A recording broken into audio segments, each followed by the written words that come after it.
old rival enemy. The main reason the whole region is gonna kick your ass along. You little dwarf. We're gonna haunt you all over the planet. We're gonna carry an operation. We're gonna be acting as sleeper cells for our government. Nobody's gonna take you out because you're gonna die naturally very soon. Take your meds, take your meds, take your meds, take your meds, take your meds, take your meds, take your meds. Why like Israel is all the time begging for this, okay? Isn't it amazing the way they break down like 10 times its size? Yo, Alan, I watched the video and a remarkable victory. I'm amazed myself. Alan, it will only be done with the help of God. Wait 1 second. All praises to God. No, wait 1 second. All praises to God.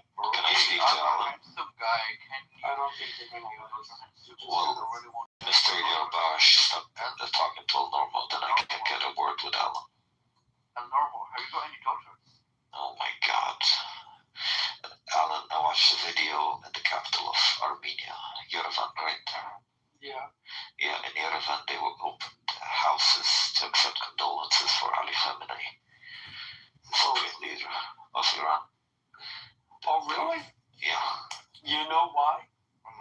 Because all the Persians, they get married and they do the traditional, oppressive Muslim wedding, and then they go to Armenia and do the regular wedding with the actual gown and the drinking and dancing and everything else. Yeah, that's why. So. What's an oppressive Muslim wedding?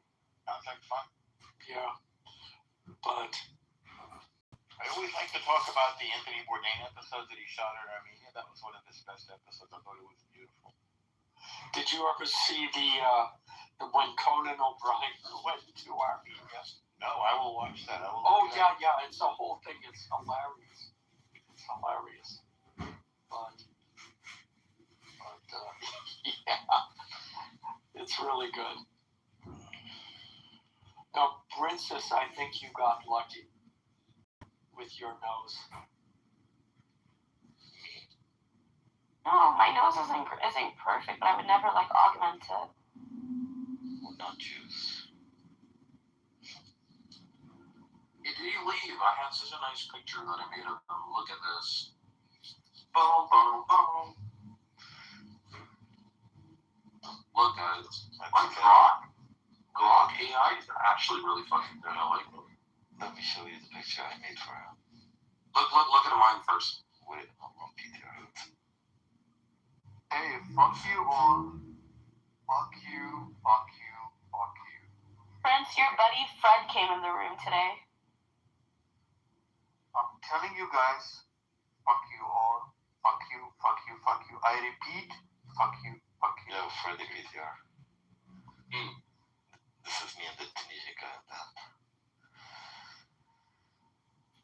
Jabali the training lover. Yeah, but I thought the guy behind you was supposed to be Goo.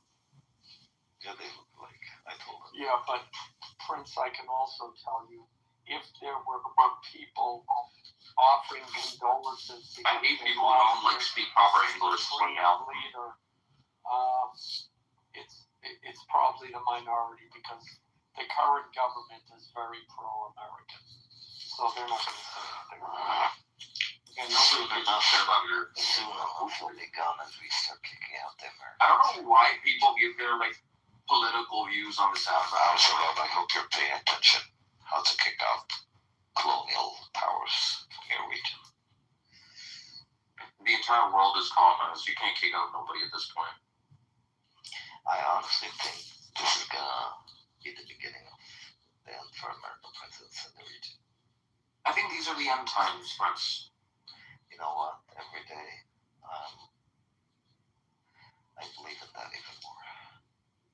Yeah. So why don't you get 36 years old? Oh, okay, married and I'm going to jihad, bro. I'll get my wife in heaven. Why don't you? Are you gonna get the your people? Who? The wife? He's Korean. No way. Yeah. That's old, bro. Come on.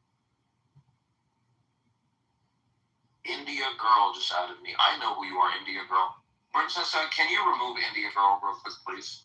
Who's that? Who is that? Oh, I followed that person. Princess, can you remove India Girl, please?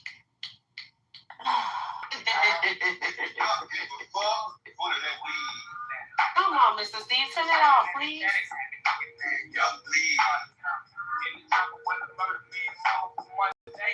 Y'all hate, man. Thank you. Haters in the background. Oh, if you're gonna play Louisiana shit, can you play Webby? I Got That. And all you need to do is just play the first little verse, and you can cut it off. Can I play D shit? It is G. It's Webby. D shit. Can I play Webby? No, can you play? Are you gonna adhere to your guest, or you want to be just the only person playing what you want to play? No, Warren G.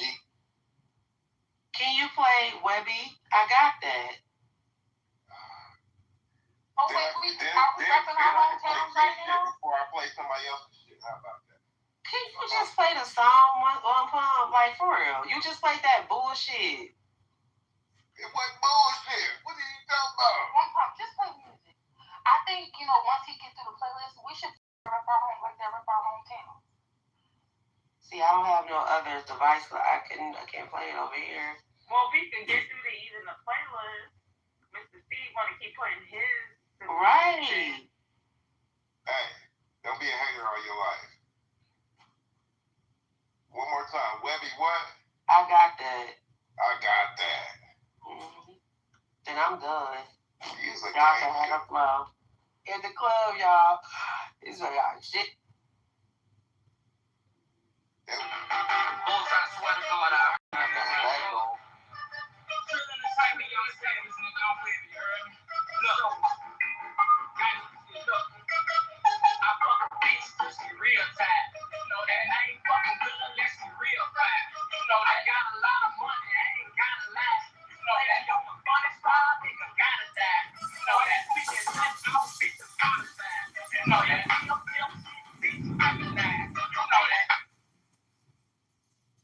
What seems like On time. Why you look into all the black cities that once was? You know what I'm saying? And how many of those cities they came and destroyed? When you look at their history, right? Now you sitting there saying, that was back then. That's irrelevant. Then you don't understand how you got to that point, and now you're wearing the hat, their hat. You become like them, and that's why you're hollering "We America," because you have become like them. Point blank. Anytime a black man knows about geopolitics, he's a white supremacist and he's a Yes, he is. Because crazy, bro. let me tell you. Come to the room. Let me tell you. Let me ask you. Let me ask you. Gen X or some baby brother generations come to knowledge itself and black power. I don't know where I'm from. You don't. You don't. I know I'm E1B1A West African. Ime Ife, Nigeria. My ancestors went through the transatlantic slave trade 400 years ago. I know exactly where I'm from. I know who my people are. And what was about? Well, your king of the world today. King. Has What was to do with Africa? Yeah, it has. And if you don't want to face that, you're not a warrior, bro. Do you know? Let me ask you. Let me ask you this. Do you know the history of Saddam Hussein? Do you know that history? Do you know, my brother? Do you know? Do you know that history? I'm talking about the war, bro. I'm asking you, do you know the history of Saddam Hussein? Saddam Hussein, do you know that history? Did you know? Let me enlighten. First of all, Saddam Hussein, right, was an ally, was an implant by the U.S. government within the what they're trying to do now. They're that they could find somebody that can lead Iran away from their government. I'm not, hey, if you understood the history of religion and how it came about, you would understand the trick or the mind game that's being played with us. But Saddam Hussein eventually got so big, you know what I'm saying, that they had to kill him. Point blank, they had to kill him. Because these men, whether they're Arab, Caucasian Arabs, I call them Caucasian Arabs, or just Jewish Caucasians, you know what I'm saying? These tribes of people, because they all Caucasians, but they represent different tribes, are going back and forth between themselves. It has nothing to do with you, the black man. It has nothing. When you're not in their rooms when they talk. You're not. Unless you have sold your soul to them, you're not in their room. And the only reason why you have some type of an attachment to them is only in reference to the building blocks to what you have accepted and what you have become. It's not indicative of who you really are and your purpose of going. You don't come, the most silliest thing is to believe that man and woman was created to find their purpose. There is no, that is where you're on the wrong path. You was created for a purpose and a cause, not to find a purpose, not to find a cause. But you can't hear what I'm saying. And so you are lost in a shuffle because you think they represent what you have become. And what you have become what they are doing is on a whole nother total level. Point blank. I don't care if you say you're from West Africa or whatever the case may be. They came into Africa too. Got you worshiping a white Jesus. Worship white Jesus? I don't worship white Jesus. No, you don't have no religion now. But I ask you, is a society, because in their courts they have a big sign that says in God we trust. Do you think the laws of the land is God's law or man's law? Can you answer that question?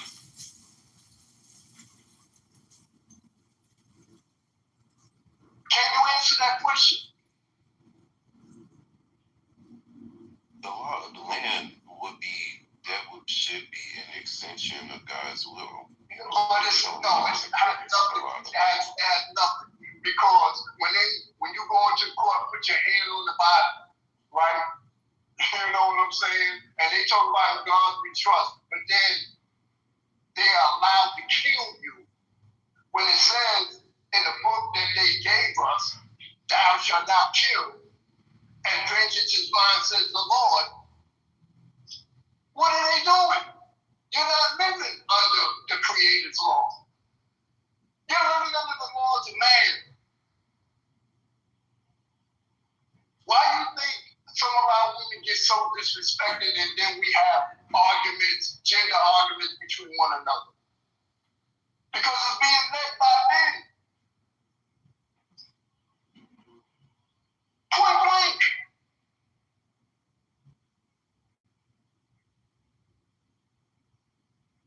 It's time you gotta wake up, man, before it's too late.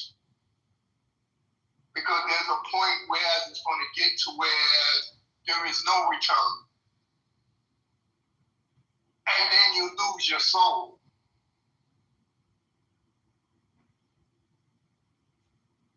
Point blank.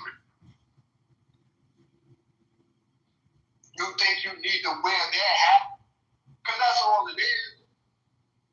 Alignment with Israel and the U.S.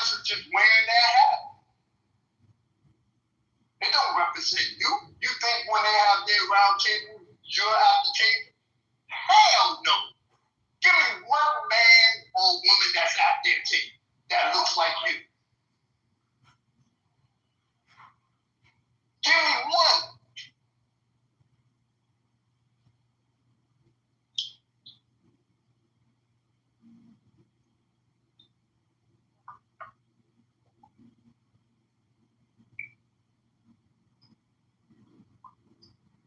What are you asking for?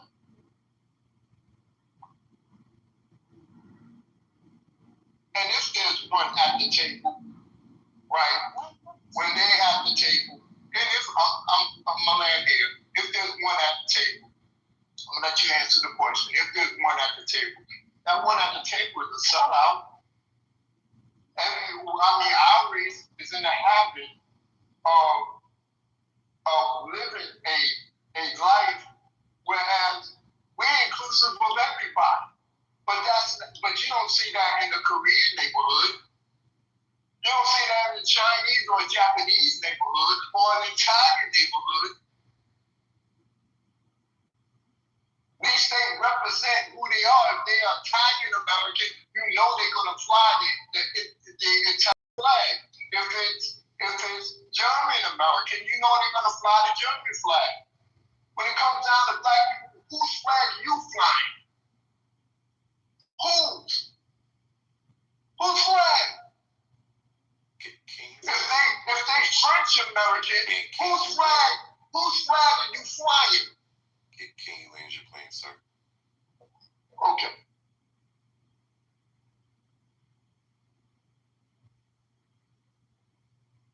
Not sure what his point was or what his question was. I was trying That's the question. Whose flag, right? Whose flag are you flying? What difference does it make? It makes a big difference because it shows where you're at from a historical standpoint. And what if you don't have a flag? What if you're out in the middle of the field? That's my point. You don't have a flag. Who are your partners? Okay, so who's your flag? Okay. What's your flag? What I'm saying is, if I'm in the middle of the field and there's other people in the middle of the field and nobody has a flag, what difference does the flag make? Jewish Americans, they do have a flag. I said, what difference does the flag make? It makes a big difference because it shows identity. It shows a certain nationality. To what? To where they from. If I take up a flag from where somebody else is from, does that make me better? No, it doesn't make you better. It makes you know who you are. No, it doesn't. It absolutely does not. Why it doesn't? Because a flag is just a flag. No, that is not true, sister. A flag is just a flag. Why do you make flags? I don't know. See, but that's the whole point. So how are you speaking on a flag if you don't know why they make flags? And because I'm trying to show you why you don't need to make a flag. Wait. Why are we sitting here talking about flags? We were talking about the war. Like, the conversation just got so weird. I'm sorry that the concept of flags got in there like that. But go ahead, Marcella. Go ahead. Marcella. My point is, we take up allegiance based on a piece of material and pledge our allegiance to that piece of material. Meaning, if I'm in another country and I grow up there, but the place where I was born has a different colored flag than the place where I've grown up. Now I have to figure out whether I'm going to pledge allegiance to their material or the material in the place where I grew up. It's a piece of material. It's got a design on it. Go ahead. Minutes. It's a piece of material, fabric, with a design on it. And because I live in a certain place, I'm supposed to wave it around in the air as if this means something more than the one that they're waving in the air. They're both pieces of material. People put emphasis on this. They put a meaning to this piece of material. And then they literally make laws on this piece of material. You can't let it touch the ground. You can't let anybody burn it. You can't let anybody walk on it. You have to bury it this way. You have to fold it that way. It's a piece of material. And it means absolutely nothing but what emphasis people put on it. If you did insist on a piece of material to mean that this is where we're from and this is what we celebrate, it comes to God. And then you have to really look at this piece of material as this is what I worship, this piece of material here, and I have to go through the battlefield. Somebody's holding up this flag while other people are shooting bullets around it. So we have to think about, why is it we have loyalty to a piece of fabric for a piece of land that we don't own, that we can't control, that has no allegiance to us, but we're supposed to have allegiance to it. So yeah, I know what the flags are supposed to mean. I'm missing. Wait a minute, I'm missing. You lost me somewhere. You lost me. Yeah, What do you mean? You let When, me finish. Maybe. But you're not heading that way. I can tell how you talk. All right, okay, go ahead. Curse me out. Go ahead.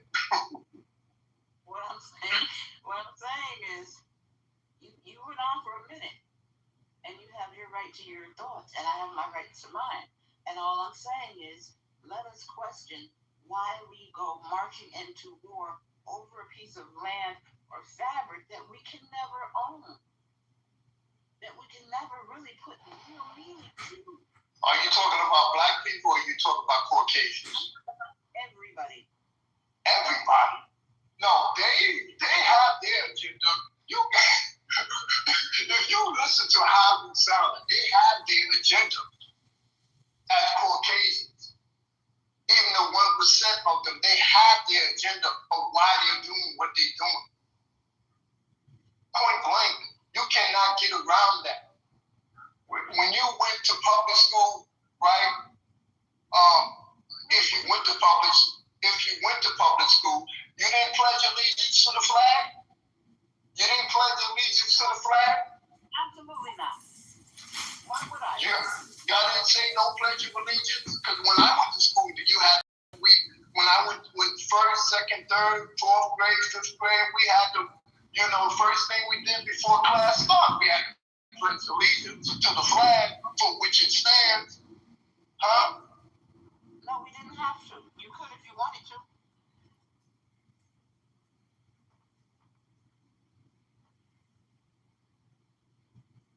Yeah, Daniel. Just when you start reading their interpretation, like if I tell like yours, like the Bible and pastors. Stanton. Just FYI, we've been through this ringer. We've debated Black Hebrew Israelites. One of our boys, Adam K, was brought into the Black Hebrew Israelite community because he knew genetics. He's responsible for deconverting like dozens of Black Hebrew Israelites, right? Like, trust me, we've all been through this ringer. We know this side. Like, we know what. Oh, so he's all empirical. He's like must. He's a rationalist. Like Adam is like the rationalist liberal. Like is he still in the camp? No, he's not a Black Hebrew Israelite. He's just a liberal who decided to make fun of Black Hebrew Israelites and deconstruct them using genetics, and then make them realize that it's all bullshit. Dozens of Black Hebrew Israelites. Hallelujah. I hope they find a church, because I know a lot of these individuals that are in there. It does help them with not doing dumb stuff, crime and all that, but it's a false cult. I mean, a lot of these Protestant denominations are all basically false cults. Yeah, I know. Yeah, I would acknowledge. I know some of the black dudes who got who converted to Islam though. They are like, I know one guy. He's from Detroit, but there was another guy from Detroit. But anyways, Of course, it's from Detroit. and when I tell them, like, dude, you are literally escaping America because you feel it's racist and not feel included. But you go to Japan to become an English teacher, then gets converted to Islam. Now, while meeting a Muslim over there, and then go to India. You might as well go play the Ouija board after that. That's me just experience. That's actually you teach Pentecostalism. English in So your average Black Pentecostal church is actually very similar to Eastern spirituality, where they're being manifested by a mediumistic spirit. That's why they're jumping on the ground and all that. Shamanism all over again, absolutely. Same with evangelicals, right? Same with a lot of people. Well, who's teaching English in Japan? Well, I mean, The one Muslim brother. Where is he? No. I'm saying like a lot of American Black guys are getting converted to Islam once they step outside. yeah, it's because they educate in what's the dude who works for No, the even Department before of that, Justice? bro. These Nico. are Muslim. No. Stop. No, not him. I'm gonna start hitting you. Stop 1 second, bro. This is like a very modern understanding. Blacks have been converted like the Nation of Islam.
Shabbat prayer song, asking for blessings of health, wealth, love,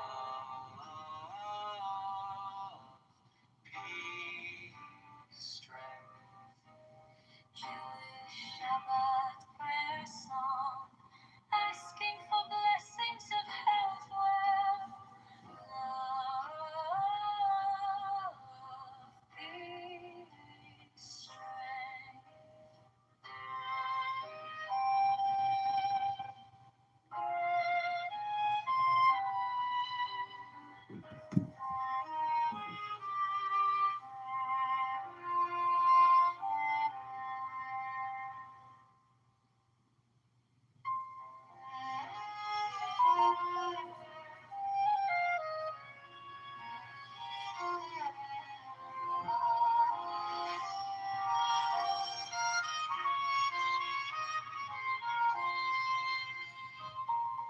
Jewish Shabbat prayer song,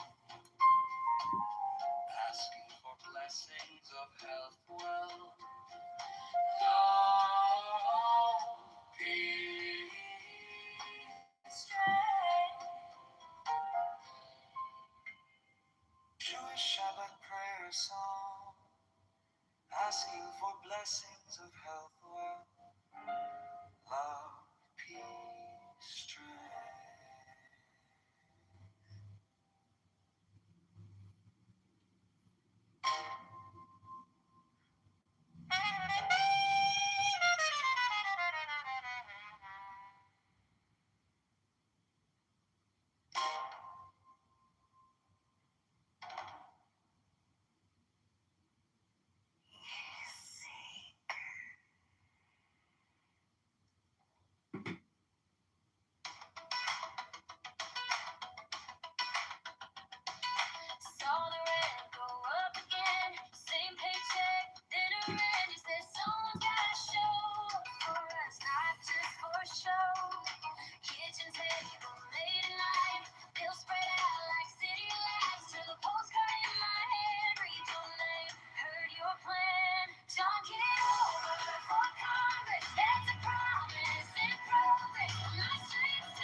people walking in.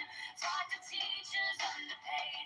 Broken roads that never change. You said we can fix this place if we all show up and faith. John Kitover for Congress. That's a promise and progress. From our streets to DC, you'll carry what we need. John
John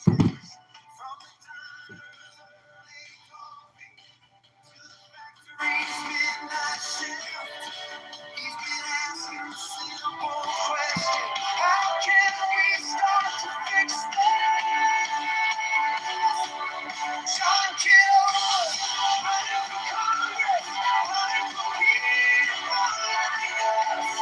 For the farmers, the dreamers, the small town stores, every worker on the morning bus.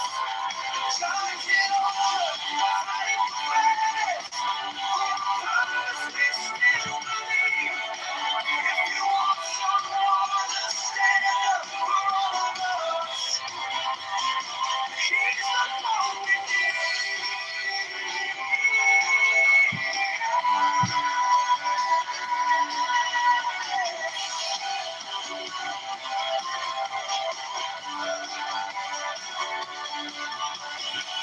This is our moment, this is our say. One voice, then 100, let it echo today. We're bigger together than we'll ever be alone. Send someone like us to bring our voices home. John Kitover, running for Congress, running for people like us. For the elders, the parents, the kids not yet grown, every family just trying to trust. John Kitover, running for fairness, for the promise we still believe. If you want someone to stand up for all of us, he's the one we need.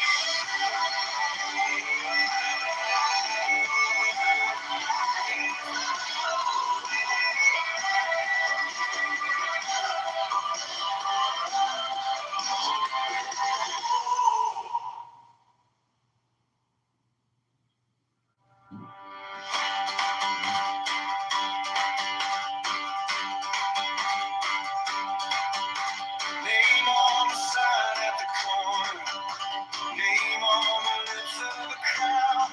He's been walking these same old sidewalks, listening more than he's loud.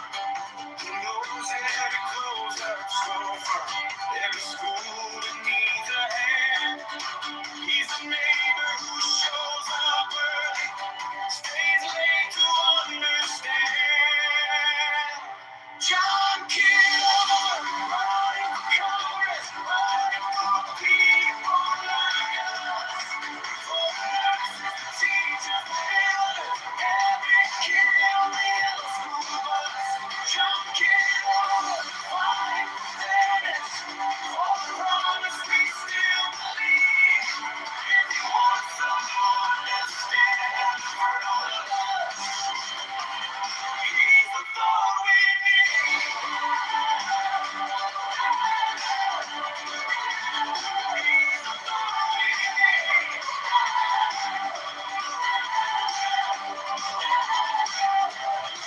He's heard you can't from the cities. He smiles, rolls up his sleeves, says this place is worth the effort. More than slogans, more than speeches. From the diner's early coffee to the factory's midnight shift. He's been asking the simple question: how can we start to fix it? John Kitover, running for Congress, running for people like us. For the farmers, the dreamers, the small town stores, every worker on the morning bus.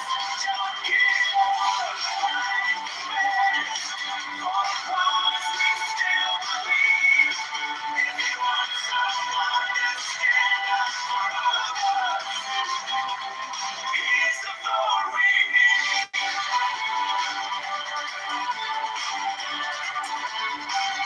This is our moment, this is our saying. One voice, then 100, let it echo today. We're bigger together than we'll ever be alone. Let's send someone like us to bring our voices.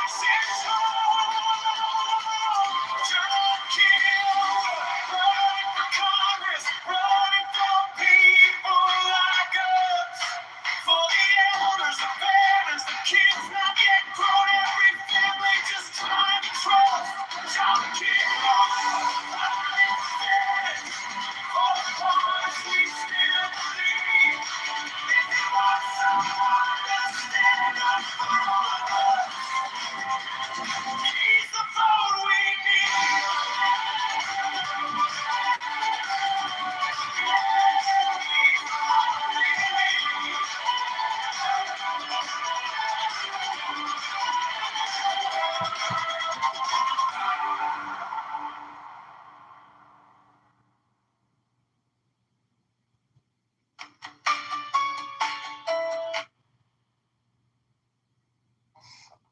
Yeah, but I'm just saying that if they were seen as Jews, they would be killed. If they had the Star of David, they'd be targeted.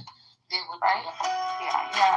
There's like the taxation. Yes, I understand that it's not equal for all people.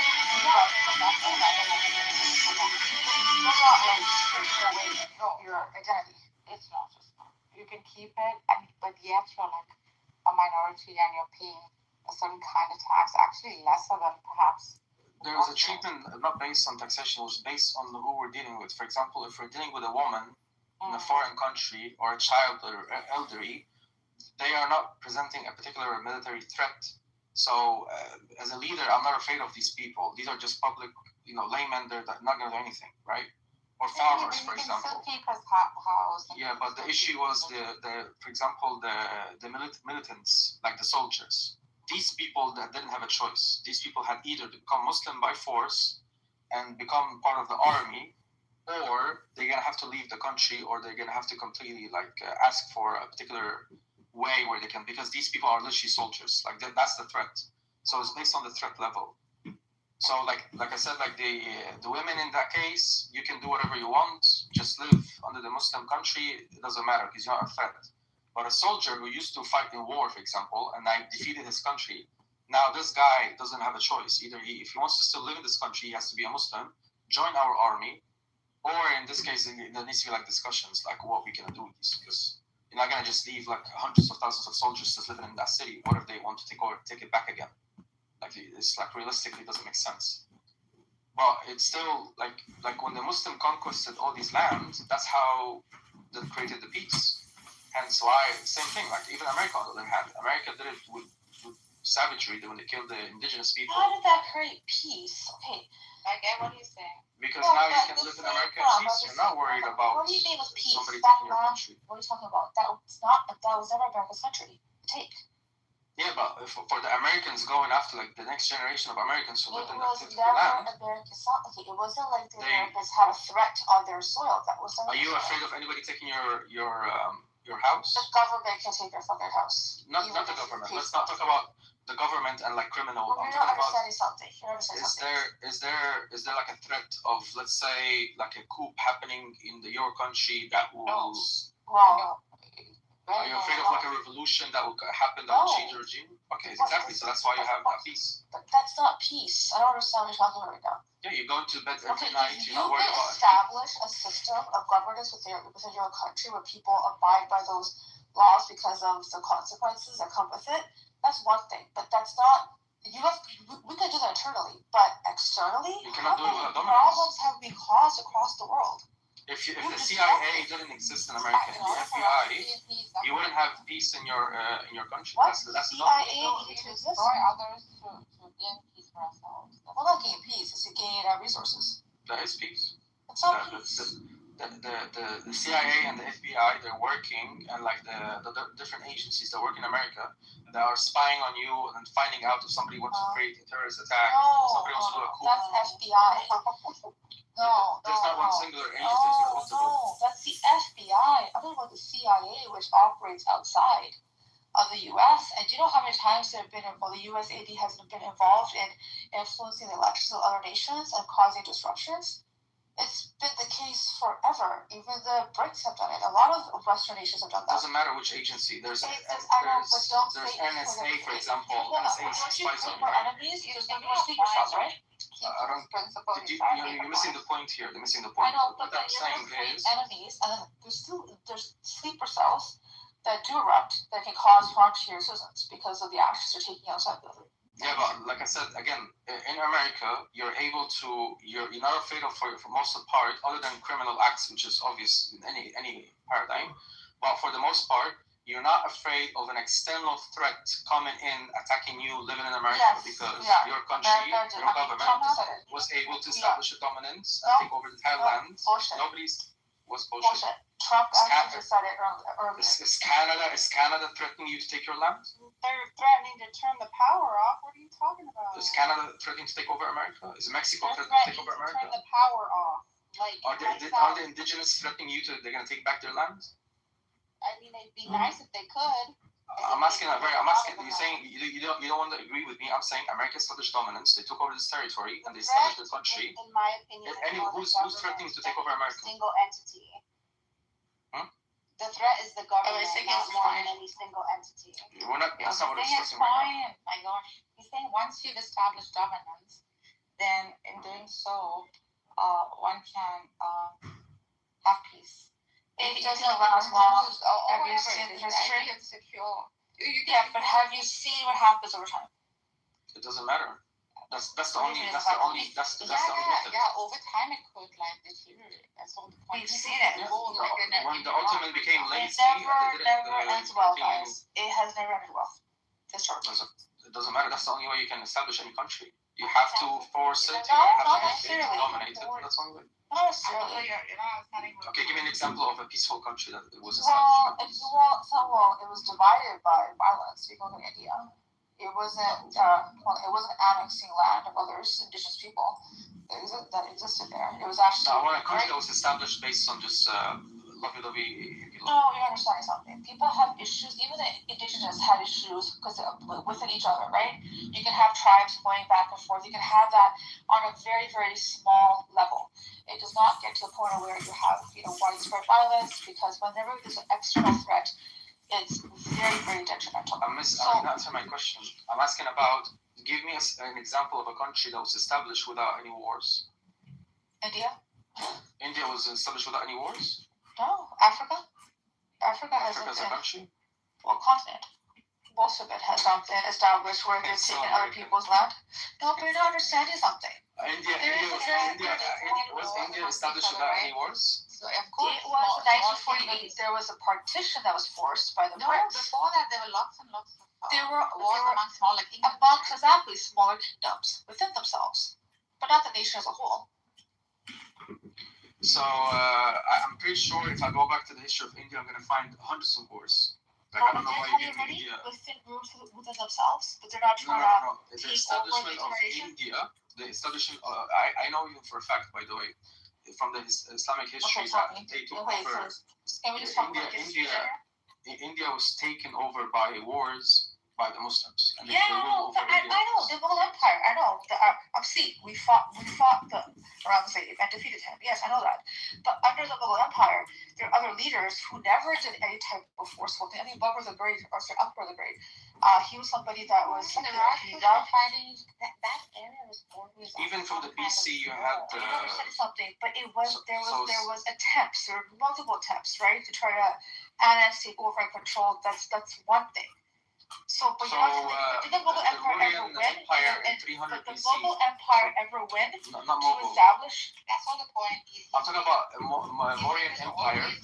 Always need to attain dominance, and in doing so, if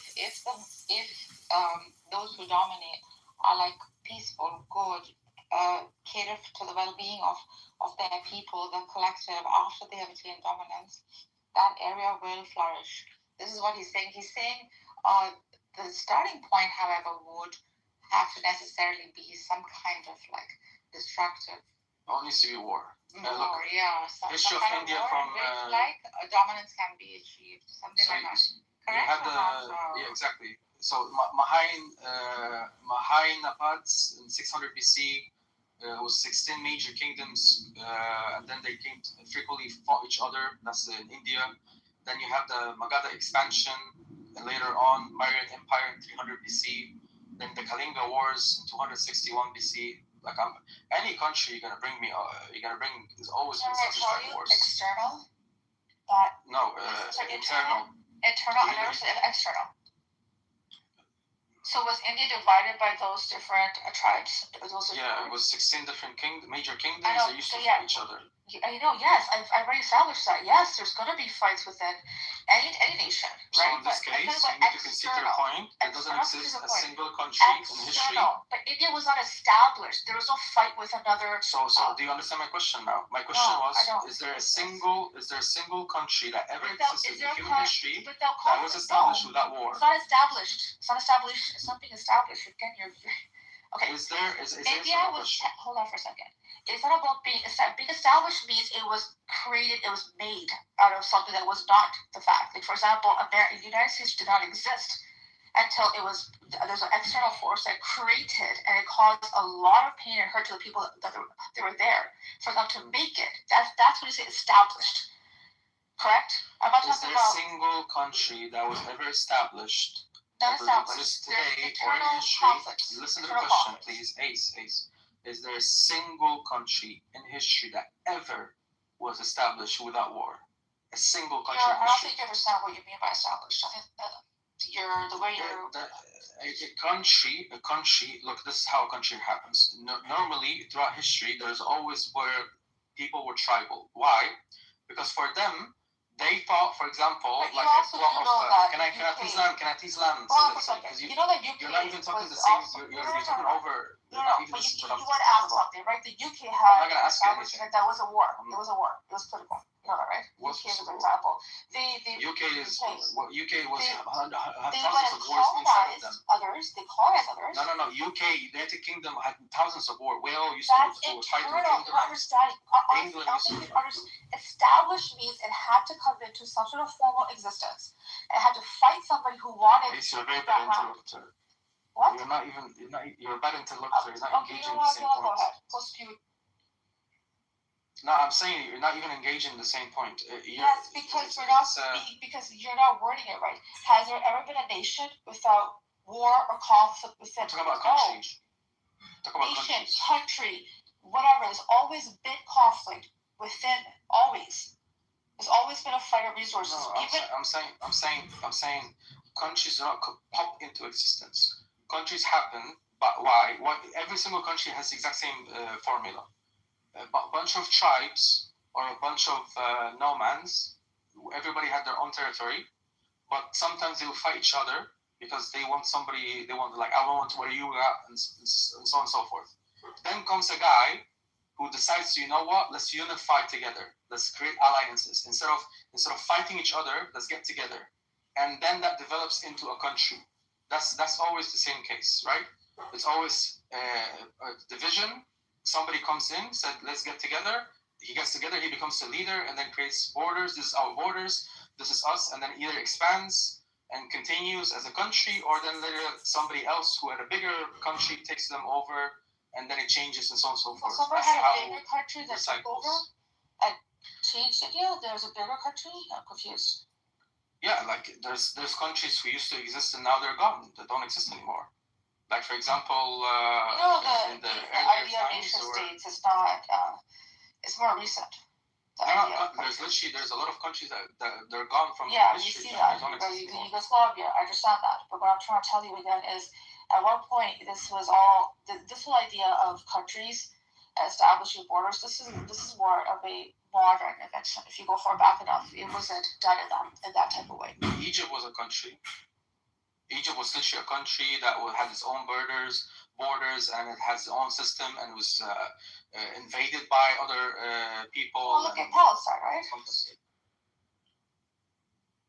Palestine wasn't really a country, but yeah. Well, it's people. So you don't see that Palestine was invaded in essence? Yeah, after Sykes-Picot, it became a country, but before that, it wasn't. So it becomes like are we agreeing with Sykes-Picot because I don't agree with borders whatsoever. I don't care about Sykes-Picot borders. I'm saying, like, as a historical reference, after Sykes-Picot, now you had the borders of, you had the Palestine as a country, as a state, its own flag done by the British. They decided this is your land, and then everything happens. But that's a different topic. But like what I'm saying is like basically at the end, once you understand how countries are developed or how basically it's the same thing. Me and you are able to live in peace because somebody before us, before we were born even sometimes, they were able to dominate this particular piece of land, was able to establish it as theirs and protect it and make it continue until you were born, I was born, and then we are able to live in this land. Somebody in the future might come in and say, you know what, I'm going to take this piece of land, give me that, I want it. And then it's going to be, okay, if he wins or we win, and so on and so forth. It just keeps recycling. Land always keeps recycling. It doesn't stay forever. But you can only establish peace once you're able to defeat every single person and establish a world domination. This is the only way you can establish peace. Because then you don't have anybody who's going to fight you anymore. Once you're able to defeat every single military in this world, but and there's no more enemies, then this is the thing, fine. So let's just say that occurs. And people all come into this one world government, one nation, and they do it not willingly, it's out of force. There's always going to be factions that will grow quietly out, and they will try to fight back because of how things were done. It was not without choice. It's better to have the borders of people to live and have their, internal conflict is always going to happen. Like, this is not. I'm not saying that once we do this job, then we can go and sleep. No, you're going to have to continuously have supervision, checking. That's why you have agencies. So you're going to have the exact same system. You're going to have to find out if somebody's planning a coup because people are evil. Evil exists. Criminals exist. People are going to want to take over. Some people are going to the same way. The same way when you go down the street, you're getting robbed. Right is right. For you, right is right. Is that how you feel? The what, sorry? Right is right. The most powerful. If it's done with the right way for the right reasons. If it's done with the for example, for greed, then it's not. But everybody has their own their belief of what's right or wrong. Yeah, everybody has their own moral system, but I'm claiming that mine is the perfect one. No, you're saying the most powerful. The most that would be the most powerful military, right? That would be able to establish dominance, right? So that means you believe in right is right. So whoever can do that wins, and it's fine. No, I'm not. No, I'm saying there also needs to be a particular backbone, which is, let's say, a reference. Like I'm using the Islamic reference here. I'm saying I want to establish an Islamic dominance, and I'm going to use that as a guidance of how to rule over. If somebody else say I'm going to establish a world dominance, but I'm going to use the Christian model or the liberal model, I'm not going to agree with you. That doesn't fix my problems. It's only going to cause problems because these are man-made concepts. They're always going to create problems. Read the Clash of Civilizations. You'll get to really see, if you haven't already, why we end up where we do. Clash of Civilizations? Yeah, it's a really great book by Samuel P. Huntington. It's a really good book. Yeah. Yeah, I mean, if the issue, I think it starts from Europe when they started promoting this nationalist movement that caused more chaos than ever, because now everybody believes this is my land, my border, my blood is worth this particular piece of land. This particular nationalistic ideologies, I don't agree with it. I say this entire planet is for all humans. We're supposed to move around whenever we want to. There should be no limits for our movement. If I want to move here, north, west, south, doesn't matter. I can go anywhere as long as I'm, because resources are, they're all over the place. You have some places have good water, some places have oil, some places have good farmlands, for example. You can grow crops, and humanity needs everything. Humans need every single thing. So it's about wealth distribution. There's enough for everyone to go around. Like there shouldn't be a particular land or particular system that's dominating everything and keeping the rest of the world hungry. Why? Hence why if you have one particular global country or global system, then you're able to support everyone. In this case, you can go anywhere. Then there's no immigration problems. There is no resources problems. The entire globe is ours. We just, as a unified humanity, we can do whatever we want with it. So I think that's what. But as long as you have these nationalistic paradigms, then no, like somebody's gonna say this oil was in my land and these are my borders, so I'm the one who's gonna keep it. and I'm the one who's going to control it. And now we're witnessing the development of water being used as territory, like Ethiopia right now building their dams, saying that the Nile is theirs. They're the ones who have it, so they can build dams, they can control the water, and if they decide in the future to stop the water, like dry up the Nile River altogether, they can do it, because they're building like 9 different dams or 10 dams now, and they will completely stop the flow of water. So countries like Sudan and Egypt could completely dry up, because hundreds of millions of people can literally die out of, you know. But then you also have nations that will usurp other people's resources. We see Congo and how Congo is, the way it's being treated by, corporations, obviously American. So it's not even just controlling with what's within our borders, it's also trying to forcefully take others because we think we're superpower and we can't. So I think it's more complex. Yeah, but if let's say if Ethiopia, Sudan, and Egypt became one country, then they're not going to have a fight about water. Then in this case, they're going to create their dams to use it for whatever. If they want to use it for electricity, and they're going to export the electricity to Europe, for example, then that's good for them. They can control how much water is going. Like, if they're one united country, these 3 major countries, then they're not going to fight each other anymore, because it's just one singular land. Now imagine on a bigger scale, if the entire I'm sorry, continent can is you one solve country. the problem of the human condition for greed and power?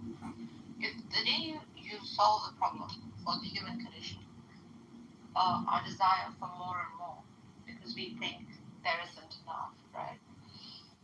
That day is when your model is going to work. The symmetry breaker here is power and greed. Yeah, the way I would deal with it is like, I don't want to change anyone. Like this module of we're gonna teach people, or we're gonna change them, so we can create a system where every single human wakes up in the morning, prays, goes to the gym, brushes their teeth, and then goes to work and come back, and they're happy with their family. Like I'm not gonna able to control people and change their life. The same way you're not able to change, for example, your partner. Like you cannot change them. You cannot change human beings, but you can anticipate what they can do. You can predict them, just like a child, like a baby. If you put fire in front of a baby, more likely than not, he's going to try to play with it, right? So to solve that problem, what do? You separate the child from the fire. You put a distance between them, right? And then you teach them over the time, like, this is bad for you, and you're never going to be able to like watch over them all the time, but like eventually they will get it. So that's exactly what we're going to do. We are not going to anticipate that we're not going to teach people, or like we're not going to change their character, but we're going to basically say, we have this much resources here, we need this much people for this particular project, this will be funding this. Like, we're going to be transparent, and then people realize like there is no need to be greedy, because there's enough to go around. Like, once you have transparency, for example, then people will realize, okay, now it makes sense. Like, and he's showing like you're not making. This happens when like the cabinet or leader or leaders, this is assuming that they are wise, just, and compassionate. You're building a system very idealistic, Abdullah. And Plato came up actually in his Republic with a very similar system to what you're proposing, and he called it a noocracy, where like the leading figure and figures, the leading figure is a philosopher king. So what he meant by that was the wise man. It's the rule of the wise, right? And the cabinet under him, who administered people too, had this particular quality of wisdom. And in doing so, they knew what is best for their people. So this is a non-democratic system of governance. Of course, you can refute it. It has its flaws. It wouldn't allow for like, every voice to be heard. But basically, it's saying that when you allow for every voice to be heard, some of who may have like lower intellect, or just not wise enough, or dominated by greed or power, the smaller people, they make wrong choices. Like Trump, for example, is one such choice that has come out of like a democratic system, for example, right? It was not a wise decision, one can say, right? And then those who elected him, namely the majority, would say, no, this was the best we had. So what a philosopher king does is he eliminates this whole process and he becomes that voice of wisdom, mercy and compassion and justice. Now, is it possible? And by the way, this was also what the Iranian Vilayat Faqih was built on bureaucracy, supposedly. But we can see that this too somehow failed at some point, right? Because there's always potential for corruption that seeps in at some point or the other. So. Yeah, like this is why I'm saying, like, here's what it is. I cannot pick and choose my population or what they're gonna like or what they're gonna do, right? I cannot pick the ideology of the nation, like of hundreds of millions of people. But I can pick and choose who's gonna be right next to me in, let's say, in the leading process. So I can pick and choose my government, I can pick and choose my judges, I can pick and choose my Senate, I can pick and choose these people who are going to be officials. And how I'm going to pick and choose, I'm going to pick based on ideologies. Those who align with my ideology, they have the same vision, just like I'm recruiting, basically. If you have a business, you're recruiting based on qualifications, personality traits, you see if they're going to fit, you see if they have the exact same vision as yours, so that they can work with you. If somebody doesn't agree with you on the simple premise that he doesn't want the country to be run the exact same way you want it, or there's like too much conflict on ideologies, then just not gonna work with me, right? If somebody is motivated by money and I want people who are motivated by ideologies, then I don't want that person. If somebody has a completely conflicting ideology, I don't want that person. So I can pick and choose people based on their ideologies. So then in that particular governing system, I'm making sure that there is I'm minimizing corruption, and there's many supervisions, like systems where I can supervise over everyone, so that everything. And the main thing is transparency. I think transparency is the key factor that's missing in current regimes. Like, for example, like look at these negotiations that are happening right now. Like even these Iranian-American negotiations or Palestinian-Israeli negotiations. Why they're not being televised? Why are these negotiations not being televised?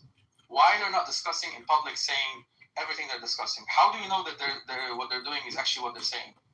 Like, for example, when Oman in 26th of February said that Iran was apparently very willing to do everything to minimize the nuclear programs, even said they're not going to collect any more nuclear, uranium, and they're happy with minimizing their enrichment programs.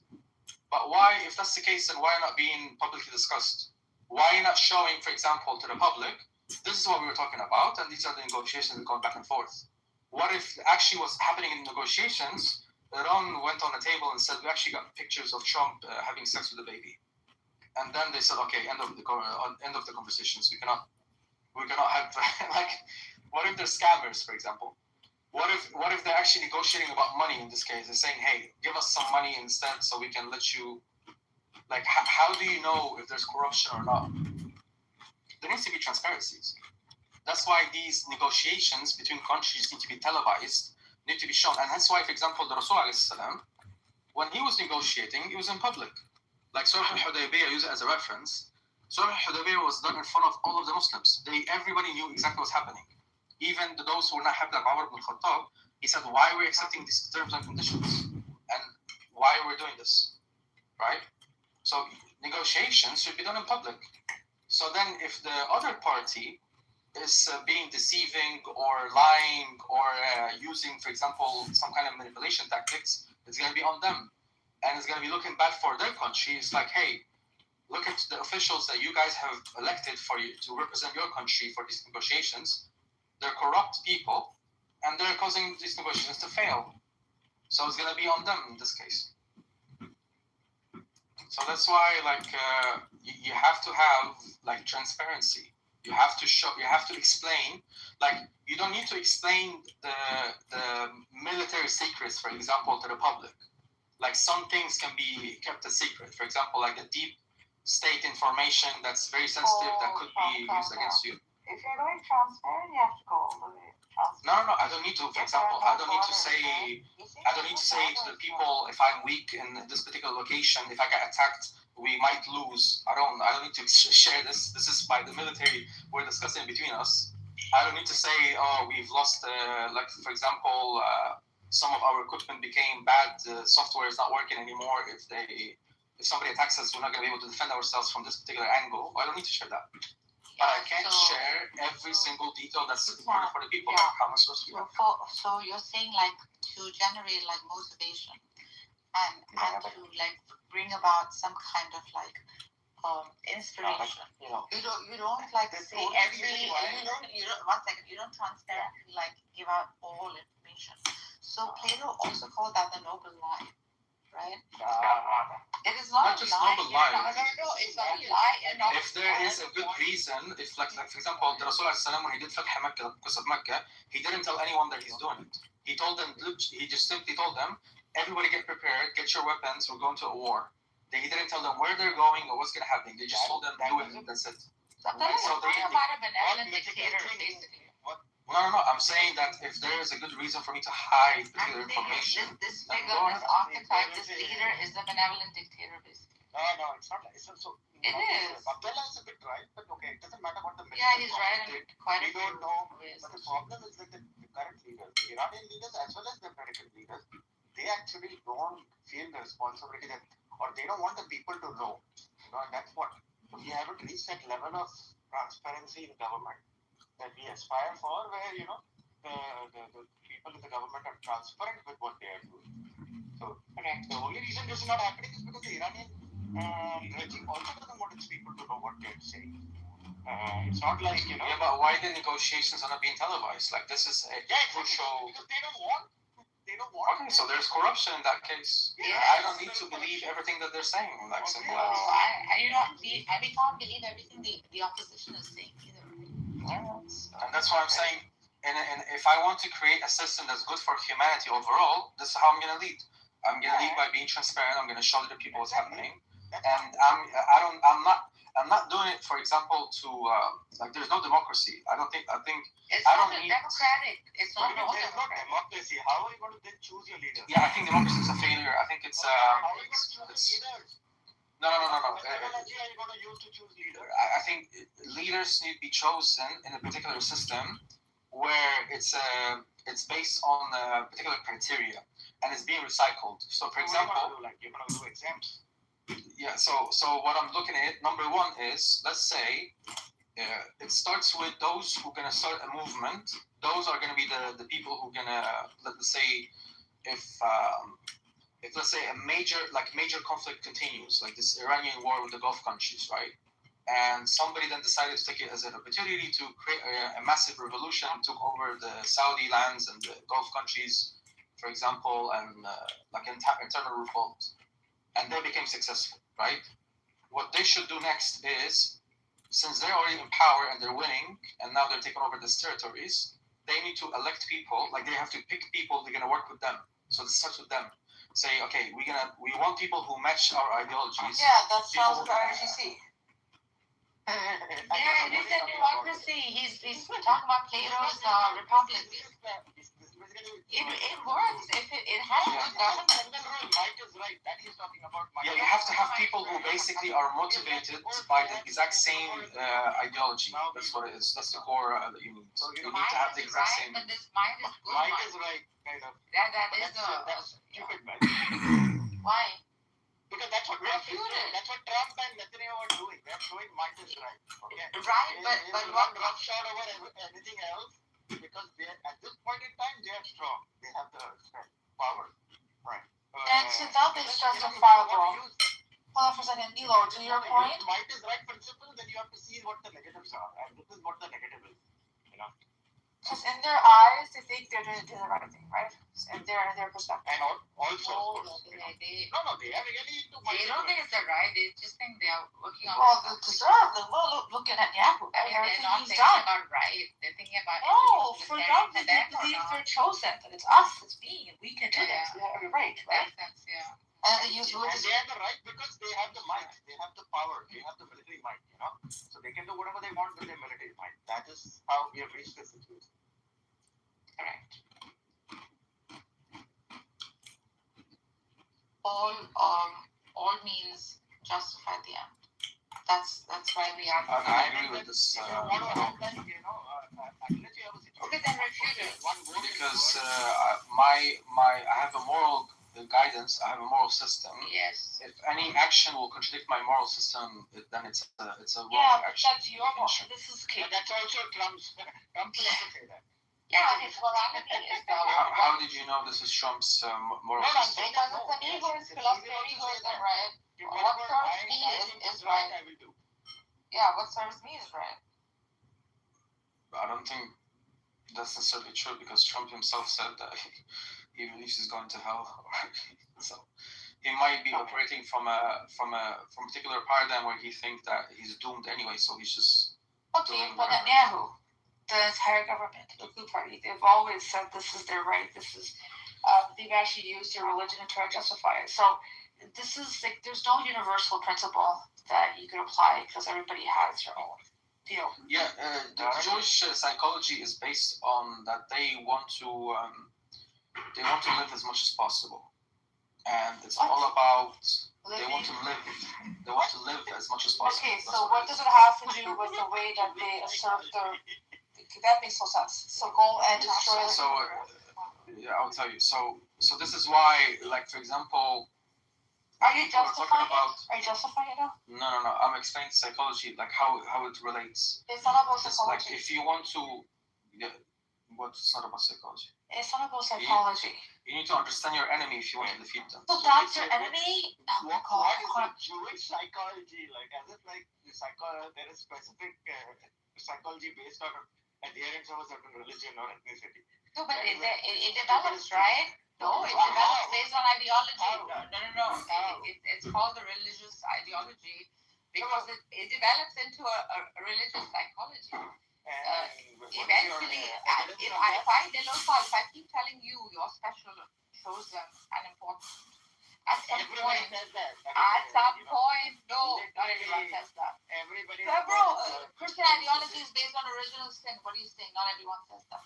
You're born freaking tainted within the Christian ideology, right? Bigotry. Like, for example, do you know if you want to? I'm saying nothing. You're just positing your opinions. It doesn't matter. You're just positing opinions. No. Jewish with Islam, and then you see Find the freaking attack the argument. Don't give me. Yeah, that's what I'm doing.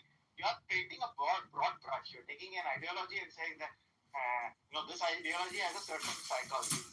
That is what you're Okay. Do you know, for example? Some other ideology. Okay, so for example, It develops into it. Stop being a Gandu. It develops into it eventually. That's what he's saying. Do you know what's the Israel weak point? Like, what is the weak point in Israel? I mean, of course, everyone has it. What's Israel's actual weak point? What's the weakest? Like, what's their? If you want to attack Israel, what's the most thing you can attack? The US they depend heavily on the US for their military. It's not a weak point. Right, but the dependence. What is their biggest weak point? I'm I'm asking about random. I'm asking about what's their critical weak point. What's their number one weak point? Water, I don't know. No, it's the actual people.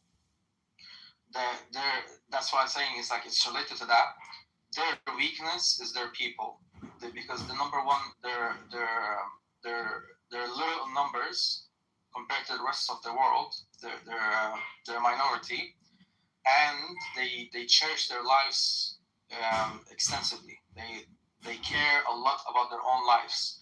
For them, like for example, Muslims, they have the concept of shahada, which is giving up your life for a particular goal, whether it's for jihad or for your family, it doesn't matter. Like they have this sacrificial aspect of it. So for them, life is a purpose, and it can be used for a particular. It can be served for a particular purpose. If let's say for winning a war, I can go and fight and die for this goal, then I will do it. The Jews, they don't have that. They're fighting to continue living. So that's why when people are talking about that Israel is losing money, Israel is spending too much money on this war, that's not the weak point for Israel. They don't care about these things. They know money can come and go. They can make it back again. They'll figure it out. Like it's not an issue. Money is used as a tool to prolong their lives as much as possible. So attacking the Israeli people is the actual weak point, and hence why they're creating these extensive wars to push away all the threats. They don't want people to be closer to them. They want to be people outside of them as much as possible. That's why they're building the walls. They're pushing America to make the worse for them. No, it's called the Greater Israel. Okay, this is so. Some of these things that they call a threat, there was no threat eternally. Like if you look at what they did with Lebanon, right, trying to take their land, it's out of perceived threat. It wasn't like they were threatened, right? A lot of this has to do with expansionism. Okay, we do have this ideology of it's actually in the Likud party charter. The whole river to the sea that starts with them actually. And they do believe in taking the biblical or scripture and applying it to justify annexing land. So if you have not been, or even that war with Egypt, right? They didn't even do shit. Oh, we think they might attack, right? So a lot of this is on perception, and actually puts more of their people in danger when you go and keep on hurting people that have no ill will towards you. You create more enemies when you do this. But why they're making these, like, you need to understand also what's the actual motive here, or what's the mechanism that's moving them. Yeah, why they want to do an expansion. Give it to you. They believe they're entitled to it based upon their book. Right? Yeah, and why is it important for them to achieve because of their religious beliefs. Yeah, but why? Why this particular belief system exists in their belief? Okay, listen, they have this whole idea of times and doubtful prophecy, right? Which is one thing. But again, for you keep telling the same thing over and over again, as if somehow their ideology, like you keep saying people do things, right? And as long as if you do things under the right context. What you don't understand is a lot of people have varied beliefs, and some of them we don't agree with. About Israel, the Jews specifically, why they care so much about. I have a devotion to Padre Pio. Padre Pio recommends that you go to confession every week. I do confession every night with God, but I only go to confession like with the priest like 3 times a year. Iranian Libyan women can't confess. Yeah, I always found it weird that you don't see their face when you're talking to them. It depends on the church. Some priests do it face to face. Some don't. But a lot of it is in that room, right? You don't see them. Yeah, it's in the confessional booth. Yeah. It's not I always found that very weird. Why is it weird? Nigga, I'll find you weird, nigga. Maybe I watch too many horror movies. It's not weird. You just sit down and they slide the thing open and they start talking. Yeah, but you don't see them. Like, if you see them, it's different. Well, that's the whole point. It's supposed to be anonymous and private. That's what. Right. Forgive me, Father, for I have sinned. It's like, hold on, wait. Who you're talking to. That's actually not true. Who you're talking to. That whole thing. The whole point is for why God to see you, but why would you want him to know your the whole face? point is, man, I want you to know who you're talking to. Nigga, it's not like any random nigga's gonna sneak in and act like anybody. No, that's not how it works. What are you talking about? There's usually Yeah, that's so irrational. Like, yeah, like if he's sick. Yo, hold on. Relax, hold on. It's a confessional booth, and there's typically a line, and you wait online until you wait your turn and then you Someone go. else should go in there though. No, the thing is that our confession is to God. It's not to the priest. Oh my God! The Shut priest, the fuck up. me? You see how Catholics talk Wait, to me each should other? I? She's not You see how talking to Catholics him. talk to each other? This is how Catholics talk to each other. So she wasn't talking to her. They're not real Christians. I forgot my train of thought. But yes, it's to emphasize anonymity. And Aiken, to clarify, it's not Forgive Me, Father, for I Sin. That's actually a movie thing. That's not how confession works. Oh, they get 3 Hail Marys. They get 3 Hail Marys, and they're good to go. Well, what do you all say? You just Well, sit it's down. not 3 for everyone. Everyone gets a different number. Oh my God, that's so stupid. Depend on how many sins you You see, Egan, they really do get 3 Hail Marys. It depends on how grave the sin is. Correct. So, how many Hail Marys you gotta do for eating meat? I remember when we had that conversation in Chillism where it's kind of if you confess to your church that you committed a crime, a violent crime, let's say, like you murdered someone, and how if There's a seal of confession, the topic priest was can't say anything. right, the topic was if like the priest should be obligated to They can't. tell the officers or like authority. Yeah, they They're can't. not obligated. They're not. Yeah. If they do so, But if I know I'm not if saying they we break have the those seal of guys. confession, they will be excommunicated. Correct. Right, but it's we're talking about morality. Because they're the biggest gang What do you mean? in the world. They're the biggest gang. Let's just say fine, he doesn't. But let's say the cops come and they do a subpoena on the church. They can't do that. They can't do that. They can't. Fucking They filthy can't. Do a No, subpoena they there. can't. No, they can't, bro. No, they cannot. And Even if they had that capability, to do so, he's not. Who gives a fuck? He's supposed to die for the Lord, right? So even if they said, "Hey, you received the death penalty if you don't fucking tell us what this guy confessed to you," he's supposed to be willing to die for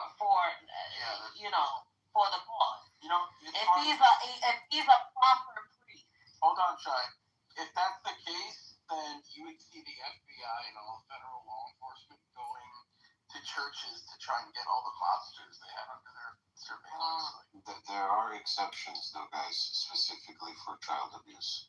Like if you're the church official and someone says, like, I'm currently abusing a child, that they actually have to report it. Because you're not supposed to hurt the little children. Even attorney-client privilege, there are exceptions. Yeah, but this is something that stays between the clergy. But so what if you murder They a handle child? that. It's not like. Yeah. I think the key is if it's an ongoing thing. Right. Murder. Right. If it's a sin, if it's a sin, like for example, if it's a sin, it's considered a sin. Right. If it's a sin that they confess that they have no intention of repenting for, or if they have no intention of stopping, then they won't give them absolution. So. Wait, I don't. So the priests that you confess to, are those priests?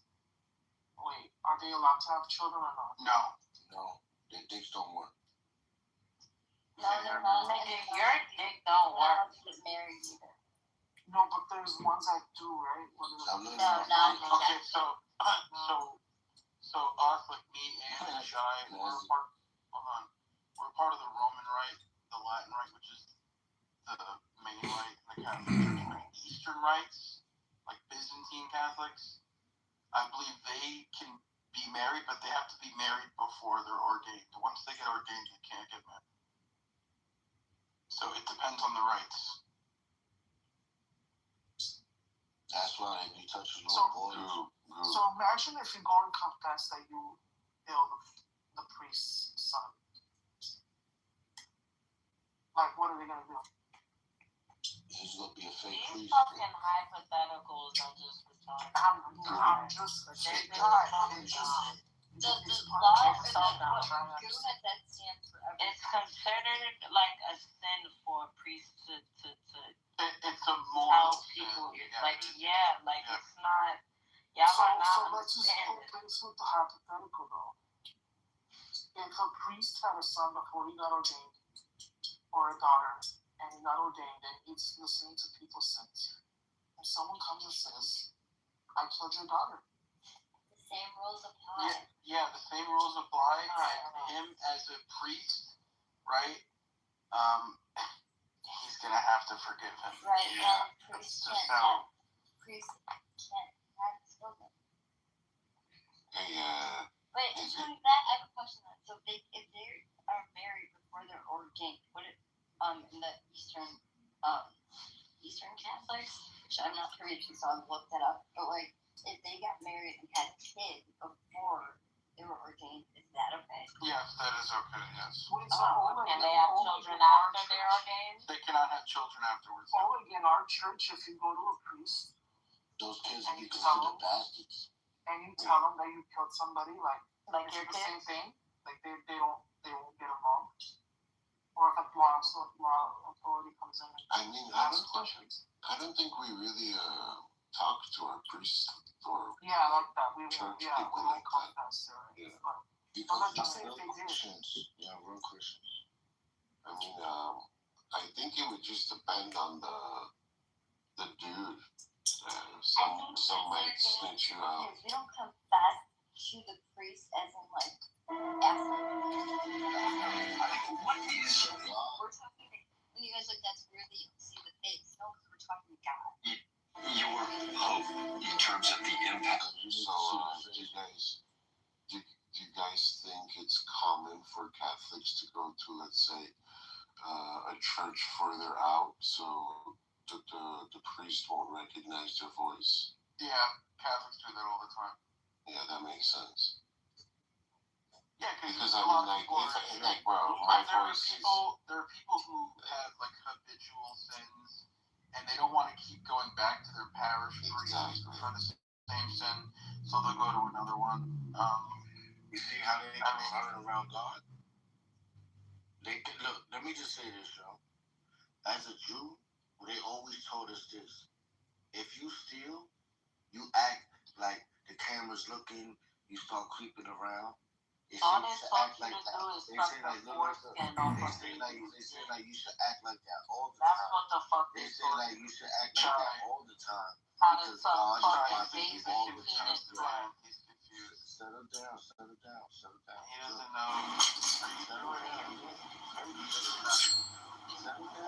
Look, I'm here for sword fight. I don't hunt rabbits with a cannon. I'm not gonna let I'm not ready. That remains to be seen. You're a Jew. Filthy.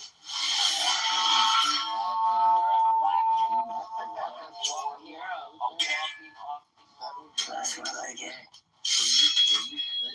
Like Oh, stealing. yeah, hairline. Tell your body to leave the door. How about that? Tell your body. God is watching. Watching you play with your asshole that night. From your so-called Oh, man, you want to take another shot? Sounds good. Take another to see shot. this. Hot blood. I spit on you, Jehovah's. That's spit on your my work dick. to me. You spit on my dick. Yeah, that's what you're worth. You're worth the floor to And me. then you lick You're worth less than the floor to me. You That's suck what the you're dick. talking about. You a dick sucker. Like your mother? You suck my dick. Like your mother? You I suck my dick. learned my ways through As you my can see, this is mother. all original Lord Your special. mother was It queen. breaks my heart to really melt all this And box, I learned this from high. her. Shut We need up. to have the flow going. I'm second We're going to the refiner, we're going to knock all these, and you guys are going to see the process. It's beautiful. Let's see how much we got. Alright, my bad. This is 926.8 grams. Once. You're not going to get it like that.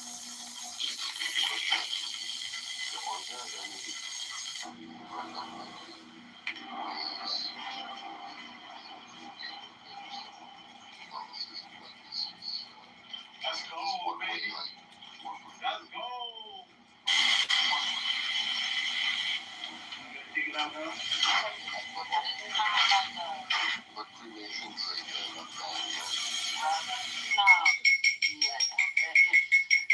This time you know it's nothing. Yeah, I know what you mean. Sometimes some people they melt, they lose 50 grams. So the question is it gonna be over 100K or under?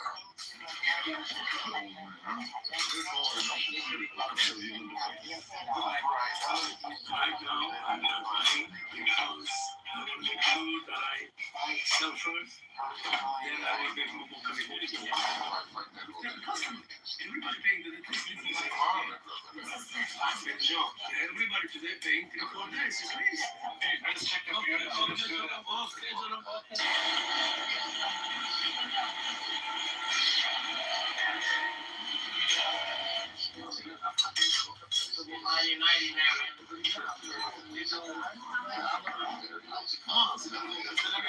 If you're gonna sell this, how much is the value now of this service? Can you tell me how much it comes to? Money? This is the matching number. Yes! I thought it was gonna be over 100. No, it's a little. As you can see, this is all original Rolex. Different. Like during like the time of, like the Civil War, that's like when it changed. Like people used to like spend time with the dead body like days after, right? And it was only like after the Civil War where like this guy they started like You raised $2 million. I want to know where the Tampa money is. And kind of like really took over. But you know what else happened? You know what happened during the Civil War? During the American Civil War, embalming technology was researched and progressed. and then you lie all day about something you're not Last time embalming was studied that much was in like ancient Egypt. And the reason they needed that is because, right, the soldiers from the south would die up north and vice versa. So a lot of fucking... And then you lie all day about something you're not conserving. To preserve the bodies.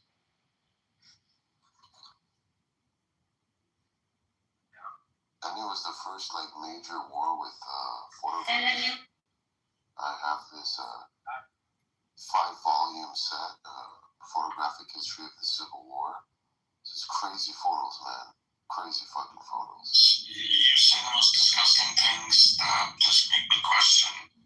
I'll be completely honest with you. I think culturally, there's as you can see, God is saying to you today, my child. You guys, you know what big question. Yeah, stop projecting your perverted thoughts.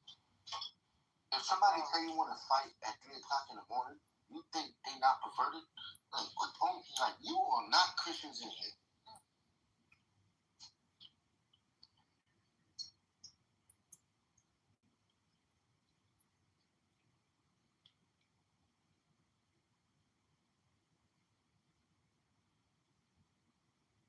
To be able to do that. We try. No, you don't. I don't know about China. Why don't you go over there? Chinese or Japanese? Which one are you? Yeah, This is right. It doesn't matter, bro. Whatever. Are you Japanese? What's Korean, bro? Or whatever. His question. I mean, I'm being very honest to myself. You know, there's a country I like. You're actually That's very clear, I think. Wait, guys. Before you critique another country, hold on. Do you know that Japan is heavily reliant on Middle Eastern oil? Actually, it's actually. So what? I mean, the entire world. The entire world. 90% of it.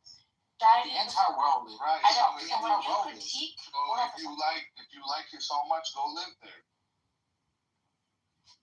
Yeah, exactly. If you like so much, go out there. That's it. I'm telling you, if you like the oil so much, go live there.